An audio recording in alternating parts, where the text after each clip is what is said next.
Assalamu alaikum, dear learners. So we are going to discuss about an important topic that is pronunciation. That's why we choose the letter S. That means S silent word. আমরা জানি মাঝে মাঝে কিছু কিছু word আছে যেগুলোতে সাধারণত S silent থাকে। তো এরকম কিছু ওয়ার্ড আমরা দেখতে পাচ্ছি এখানে, যেমন নাম্বার 1 আইল্যান্ড। আইল্যান্ডে আমরা দেখতে পাচ্ছি এস টি সাইলেন্ট রয়েছে। তো আইল্যান্ড মানে হচ্ছে দ্বীপ। তারপর আইল, আইল মানে হচ্ছে দুই স্বরের মাঝের অংশ। এখানেও আমরা দেখতে পাচ্ছি এসটি সাইলেন্ট রয়েছে। টি সাইলেন্ট ওয়ার্ড। এখন আমরা দেখব যে কিছু কিছু ওয়ার্ড আছে যেগুলোতে সাধারণত টিটা সাইলেন্ট থাকে।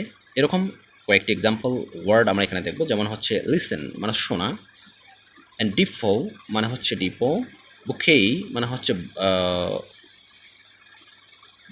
ফুলের তোড়া, অ্যান্ড স্নাস, স্নাস মানে হচ্ছে সিনিয়ে নেওয়া, অ্যান্ড ব্যাস, ব্যাস মানে হচ্ছে ব্যাস গ্রুপ অথবা দল, অ্যান্ড ম্যাস, ম্যাস মানে হচ্ছে প্রতিযোগিতা, অ্যান্ড ডেবু, ডেবু মানে হচ্ছে অভিষেক, অ্যান্ড খ্যাসাপ মানে হচ্ছে নাগাল পাওয়া, অ্যান্ড খ্যাসল মানে দুর্গ, হেসেন মানে হচ্ছে তাড়াতাড়ি, হেসেন সুনামি সামুদ্রিক ভূমিকম্প, অ্যান্ড স্ক্র্যাচ মানে হচ্ছে দাগ কাটা অথবা চুলকানো, অ্যান্ড ওয়াস মানে হচ্ছে দেখা। জি সাইলেন্ট ওয়ার্ড। এখন আমরা কয়েকটি উদাহরণ দেখব যেখানে জি লেটারটি সাইলেন্ট থাকবে, যেমন সাইন মানে দস্তখত, অ্যান্ড নৌ মানে হচ্ছে খুবলে অথবা কুড়ে কুড়ে খাওয়া, অ্যান্ড রেইন মানে হচ্ছে শাসনকাল, ফরেইন মানে বিদেশি, অ্যান্ড লাইট মানে আলো। এখানে আমরা দেখতে পাচ্ছি জিগুলো অনুচ্চারিত রয়েছে, অর্থাৎ উচ্চারণ করা হয়নি।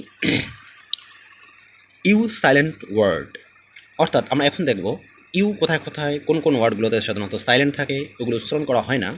যেমন এক্সাম্পল হিসেবে আমরা বলতে পারি, যেমন গেস্ট মানে হচ্ছে অতিথি, গার্ড মানে হচ্ছে পাহারা, গেস মানে অনুমান করা, অ্যান্ড গিটার মানে হচ্ছে গিটার, অ্যান্ড টেকনিক মানে হচ্ছে কৌশল।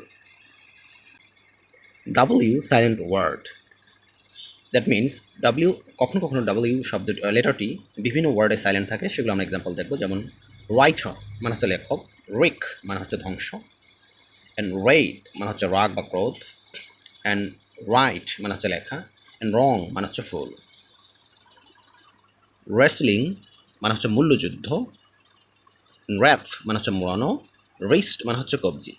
এরই মাধ্যমে আজকের আমাদের এই গুরুত্বপূর্ণ ক্লাসটি এখানেই শেষ হয়ে গেল। ইনশাআল্লাহ নেক্সট দিন অন্য কোনো টপিক নিয়ে, অন্য কোনো বিষয় নিয়ে আলোচনা করব। সে পর্যন্ত ভালো থাকবেন, সুস্থ থাকবেন। আসসালামু আলাইকুম।